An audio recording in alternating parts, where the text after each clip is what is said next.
Tamil Nadu university మంచి భవిష్యత్తు కోసం తెలుగు విద్యార్థులు ఇష్టపడే యూనివర్సిటీ.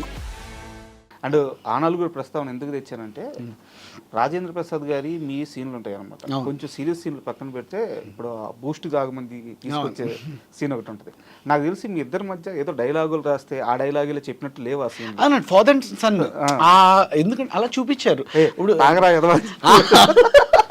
జుట్టు పట్టుకుని మొత్తం పైకి పెట్టిపో. అవును, నిజంగా అది చాలా ప్రతి ఇంట్లో కూడా అంటే రిలేషన్, ఒక ఫాదర్ సన్ ఎలా రిలేషన్ బాండింగ్ ఉంటుంది, ఒక మదర్ ఒక కూతురుకి ఉండే రిలేషన్ ఎలా ఉంటుంది, ఎక్కువ అటాచ్మెంట్స్ ఎలా ఉంటాయి, ఆ ఫీల్ అది చాలా బాగా చూపించారండి చంద్రసిద్ధ. అందుకే ఇప్పటికీ ఎవర్ గ్రీన్ సినిమా. ఒక పేరెంట్స్కి, ఒక పిల్లలకి ఎవరికైనా చూపించాలి ఒక పేరెంట్స్ అనుకుంటే మాత్రం ఆ నలుగురు సినిమా ఎప్పటికీ అంటే హ్యూమన్ వాల్యూస్. ఇప్పుడు తల్లిదండ్రుల వాల్యూస్ అన్నది అంటే మరుగున పడిపోతున్నాయి. ఇప్పుడు యూఎస్ వెళ్ళిపోతున్నారు, ఇక్కడ చూసుకోవడానికి ఎవరు ఉండట్లేదు చాలామంది. కానీ ఆ పిల్లలకి ఒకసారి సినిమా చూపిస్తే హౌ టు పేరెంట్స్ రెస్పెక్ట్ ఏంటి, అసలు మా ఎలా చూసుకోవాలి అన్నది ఖచ్చితంగా మనిషి ఉన్నంత వరకే అండి. మనిషి లేకపోయిన తర్వాత మనం ఏం చేసినా నెవర్ వేస్ట్, ఏం చేసినా. అండ్ రాజేంద్ర ప్రసాద్ గారితో మీకు మంచి ట్రావెలింగ్ ఉంది. అండ్ మాకు పర్సనల్గా తెలుసు ఆయన. అంటే ఆయన ఎట్లా ఉంటుందంటే ఒకసారి కనిపించిన తర్వాత రెండోసారి భుజం మీద చేసి ఎరా బడవా అంటాడు. నిజంగా అంటే అది ఒక లవ్తో కూడిన తిట్టు కూడా కాదు, ఒక పలకరింపు. అదే మొన్న అడగడానికే లీడ్. సో రాజేంద్ర ప్రసాద్ గారు అనాలని ఎవరిని అనరు. లేదు, ఆయన వెరీ ఎక్సైటెడ్ అండ్ చాలా మంచి పర్సన్, నైస్ పర్సన్. ఆయన తర్వాత దానికి క్షమాపణ కూడా చెప్పాల్సి వచ్చింది. వార్నర్ అది అంటే ఏమర్థమైంది అంటే అంత పెద్ద క్రికెటర్, అందరికి చాలా మంది ఫ్యాన్స్ ఉంటారు, ఇది వరల్డ్ ఫ్యాన్స్ కదా.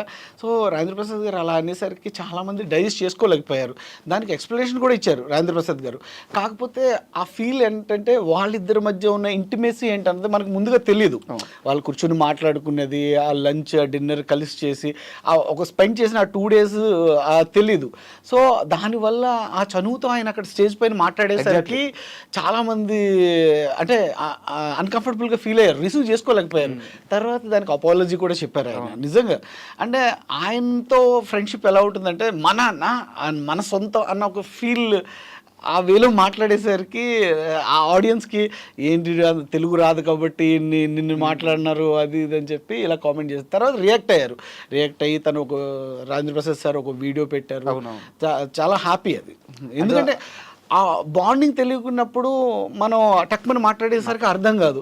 కానీ ఇద్దరు కూడా అదే రిలేషన్ మెయింటైన్ చేసేసరికి ఓకే అమ్మాయి అంటే అపాలజీ ఎప్పుడు కూడా రిలేషన్ చూపించిన తర్వాత మాట్లాడితే ఆ ఫీల్ వేరు, మాట్లాడిన తర్వాత ఈ రిలేషన్ చెప్పారు కాబట్టి ఓకే కూల్ ఎవ్రీథింగ్. అండ్ ఆ నలుగురికి సంబంధించి ఒక సీరియస్ క్వశ్చన్.